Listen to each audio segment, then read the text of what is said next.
اور اوپنر بلے باز بھی ہیں. ان دونوں کے بارے میں جناب جنہوں نے جو خیالات کا اظہار کیا ہے وہ کہتے ہیں یہ امپائر بھی ہیں اور دونوں اوپنر بھی ہیں جو میرے خلاف ہمارے خلاف کھیلتے ہیں. مطلب امپائر بھی ان کے، ٹیم بھی ان کی، اور جناب ان کے ساتھ ملا کر امپائروں کو کھیلا جا رہا ہے. تھرڈ امپائر ان کی ٹیم کا کپتان ہے، وہ پیچھے بیٹھ کر سب چلا رہا ہے. تو آپ سمجھ گئے ہوں گے تھرڈ امپائر جو پیچھے بیٹھ کر چلا رہا ہے. جب بھی عمران خان صاحب اس تھرڈ امپائر کی بات کرتے ہیں نا جی، جو اصل جنگل کا بادشاہ کبھی انہیں کہتے ہیں کبھی، تو اس پر جناب تک بڑے مسائل پیدا ہو جاتے ہیں. اور پھر نام نہیں لیتے تو کہا جاتا ہے دیکھا ڈر گئے، دیکھا سافٹ ویئر اپڈیٹ ہو گیا، دیکھا جناب. تو جناب اس مرتبہ پھر انہوں نے تھرڈ امپائر کا نام لے لیا ہے کہ جناب وہ جناب اس قسم کی وہ بیٹھ کر وہاں یہ ساری صورتحال کہتے ہیں. تھرڈ امپائر ان کی ٹیم کا کپتان ہے، وہ پیچھے بیٹھ کر سب چلا رہا ہے اور آپ انہیں توسیع دے رہے ہیں. الیکشن فراڈ نہ کھلے، 9 مئی کی سی سی ٹی وی فوٹیج سامنے نہ آئے، یہ ان سب ساری صورتحال کو تحفظ دے رہے ہیں. عمران خان کا کہنا تھا کہ تھرڈ امپائر کا کردار یہ ہے کہ پی ٹی آئی کو میچ ہی نہ کھیلنے دیا جائے. تھرڈ امپائر یہ چاہتا ہے. امپائر تو انصاف کرتے ہیں. یحییٰ خان نے بھی وہی کیا تھا جو آج یہ کر رہے ہیں. یہ سب سے زیادہ تکلیف دہ بات ہوتی ہے جب یحییٰ خان سے کمپیئر کیا جاتا ہے، تو پھر وہ کہتے ہیں نہیں تم نے جناب ہمیں سنگین نوعیت کی دھمکیاں دی ہیں، سنگین نوعیت کے. پھر وہ جناب آرٹیکل 6 پتہ نہیں کیا کیا باتیں شروع ہو جاتی ہیں. ایک ٹویٹ کیا تھا یاد ہے آپ کو، اس پر جناب ایک مقدمہ، لیکن لگتا ہے کہ ایسے اس مقدمے کو سامنے نہیں لائے کیوں، اس میں ان کی گرفتاری ڈالنی تھی یا بیان دینا تھا. وہ ابھی تک اس حوالے سے تحقیقات ہی نہیں، لگتا ہے کہ پی گئے ہیں. جس میں جناب وہ کہہ رہا تھا، جو بلاول صاحب بھی کہتے ہیں کیوں ٹویٹ ہوا سنگین نتائج کی، تو وہ لگتا ہے کہ وہ بس جو ہے وہ ٹویٹ بھی جناب بڑھ گیا. اچھا، عمران خان کا کہنا تھا کہ امپائر تو انصاف کرتے ہیں، یحییٰ خان نے بھی وہی کیا تھا جو آج یہ کر رہے ہیں. یہ ٹولہ الیکشن فراڈ چھپانے کے لیے معاشرے اور جمہوریت کی تباہی کر رہا ہے. آمدن نہ بڑھنے سے قرض بڑھ رہا ہے، کوئی سرمایہ کاری کو تیار نہیں، لوگ ملک چھوڑ کر جا رہے ہیں. بانی پی ٹی آئی نے کہا کہ یحییٰ خان پارٹ 2 کی حکومت ہے. پاکستان کی تاریخ میں ہمارے جتنے جلسے کسی نے نہیں کیے، لاہور میں جلسے سے ایک دن قبل اجازت دی گئی، پھر کنٹینرز لگا دیے گئے. ہمارے جلسوں میں لوگ پیدل چل کر آتے ہیں، ہم قیمے والے نان نہیں کھلاتے. جلسے سے پہلے پی ٹی آئی کے 500 لوگوں کو نظر بند کرنے کے احکامات جاری کر دیے گئے. گرمیوں کا جلسہ شام میں ہوتا ہے اور یہ کہتے ہیں کہ 6 بجے جلسہ ختم کرو. 6 کلومیٹر لوگ چل کے گئے ہیں، 6 کلومیٹر. خان صاحب کو لگتا ہے ایک ایک چیز کا پتا ہے، انہیں تو یہ بھی پتا ہوگا کہ کون کون اس جلسے میں شامل ہوا ہے. عمران خان نے کہا کہ داد دیتا ہوں کہ تمام تر رکاوٹوں کے باوجود جلسہ کیا گیا. لاہور ہائی کورٹ کو بنیادی حقوق کی خلاف ورزیاں نظر نہیں آتی. پارٹی کو کہہ دیا اگلے ہفتے کو ہم راولپنڈی میں جلسہ کریں گے. پارٹی کو کہتا ہوں جلسے کے لیے ہائی کورٹ سے رجوع کریں، اگر ہمیں جلسے کی اجازت نہ ملی تو احتجاج کریں گے. عمران خان نے خبردار کیا کہ یہ لوگ عدلیہ کو ختم کر کے غیر اعلانیہ مارشاء اللہ لگانا چاہتے ہیں. یہ وہ ترامیم کرنے لگے ہیں جو کسی عامر نے بھی نہیں کی. ہم ان ترامیم کے خلاف سٹریٹ موومنٹ شروع کریں گے. تو یہ جناب عمران خان صاحب نے گفتگو کی بات، وہ یحییٰ خان والی جو ہے وہ انتہائی سخت ہے. اور ابھی تک چونکہ اس کو نشر نہیں ہونے دیا لہٰذا اس پر شور بھی نہیں ہوا، لیکن خان صاحب نے بہرحال باتیں کی ہیں. آخری بات کرتے ہیں جناب کہ علی امین گنڈا پور آیا، راستے میں جگہ جگہ کنٹینر لگا کے اس کا راستہ روکا گیا، اور جب ایک ٹرک کھڑا کیا گیا اس کے قافلے کے سامنے تو اسے غصہ آیا، وہ نکلا اور اس نے وہ شیشے توڑ دیے جناب اور اس کنٹینر کو ہٹا دیا. وہ بہت لیٹ آیا. اب اس پر جناب اس کے خلاف دہشت گردی 14 دفعات ہیں جناب. ان 14 دفعات کے تحت ان کے خلاف دہشت گردی کا اور پتنی اقدام قتل اقدام قتل 324 تے پہ 506/B 290 291 353 186 138 149 427 279 285 286 تے پہ اور 1997 کا جو ٹیررسٹ ایکٹ ہے، اینٹی ٹیررسٹ ایکٹ ہے، اس کے تحت بھی جناب یہاں پر مقدمہ درج کیا گیا ہے. حالانکہ ذکر تو یہ ہونا چاہیے کہ یہ بتائیں پاکستان ہے، پنجاب ہے، یہ جناب آنے جانے کی آزادی ہے.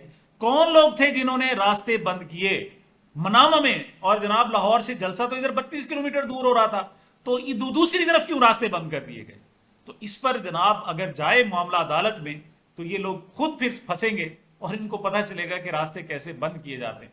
تو جناب اس میں یہ ہے کہ وہاں جناب جو ٹول ٹیکس پلازا ہے اس میں رش چونکہ زیادہ تھا. اے ایس آئی ہے جناب، اس نے جو مقدمہ درج کرایا ہے اس کے مطابق چونکہ رش بہت زیادہ تھا تو جناب علی امین گنڈا پور آئے اور انہوں نے آ کے جناب وہاں پر دہشت پھیلائی. عبدالستار اے ایس آئی ہے.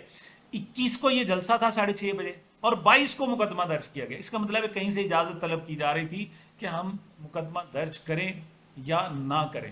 بہرحال یہ مقدمہ درج کیا گیا کیا کہ علی امین گنڈا پور نے جناب شیشے توڑے، جناب کلاشنکوف نکالنی، یہ کیا وہ کیا، ان کے ساتھی شاہد خٹک بھی ان کے ساتھ تھے، خوف و راس پلایا. دو جناب جو پولیس ملازمین ہیں ان پر آ کر تشدد بھی کیا. یہ بھی ہے کہ صرف 2 پر. حیرت ہے کہ 250 سے 300 لوگ تھے اور صرف 2 پولیس والے زخمی ہوئے. مطلب اگر وہ، اور ان کے پاس اتنا بڑا اسلحہ تھا، ایک بھی فائر انہوں نے کھولا اور جناب ایک ہی شیشہ توڑا. اور وہ جس کا شیشہ توڑا، کیا جناب وہ کہاں کھڑی تھی گاڑی؟ بات تو یہ کہ کس لیول میں، کس انداز میں روڈ کو بالکل بلاک کر کے کیوں کھڑی ہوئی، سوال یہ. اور پھر یہ کہتے ہیں جناب کہ وہاں ٹول پلازا، تو کہاں ہے CCTV فوٹیج؟ دکھا دو نا. وہ ایک تم گاڑی کا تم بتا رہے ہو، وہ جو خود کہتا ہے کہ جناب میں نے توڑا ہے، لیکن باقی جناب آپ دکھا دو نا کہ کون سی گاڑیوں کے شیشے توڑے. مقدمہ درج کر رہے ہیں. مقصد پتہ ہے کیا ہے؟ مقصد یہ ہے کہ اس سے بین الصوبائی نفرتیں بڑھیں. اگر ایک جناب صوبے کا وزیر اعلیٰ آپ کے پاس آتا ہے اور آپ اس کے خلاف دہشت گردی سمیت پتہ نہیں کون کون سی مقدمات درج کرو گے، تو پھر کیسے ہوگا؟ پھر تو یہ ریاستیں بن جائیں گی، یہ جناب یہ صوبے تو نہیں رہیں گے. پھر ایک وزیر اعلیٰ کہے گا میں نے نہیں جانا، میں نے کسی کو آنے بھی نہیں دینا. اور محترمہ مریم نواز صاحبہ کا تو جناب سسرال وہاں ہے، اور میری اطلاعات جناب یہ ہیں، ذرائع کا کہنا ہے کہ ایک بہت بڑا محل بنوا رہی ہیں جناب وہاں پر اپنے سسرال میں، اپنا ایک گھر بنوا رہی ہیں. اس کی وجہ کیا ہے؟ وجہ یہ ہے کہ ان کا خیال ہے کہ پنجاب کی وزارت اعلیٰ کے بعد وہ چونکہ انہوں نے نیشنل لیڈر کے طور پر پالیٹکس شروع کرنی ہے، جس طرح بلاول نے ہر صوبے میں جناب بلاول ہاؤس بنائے ہوئے ہیں، اس طرح جناب یہ مریم ہاؤسز بنیں گے.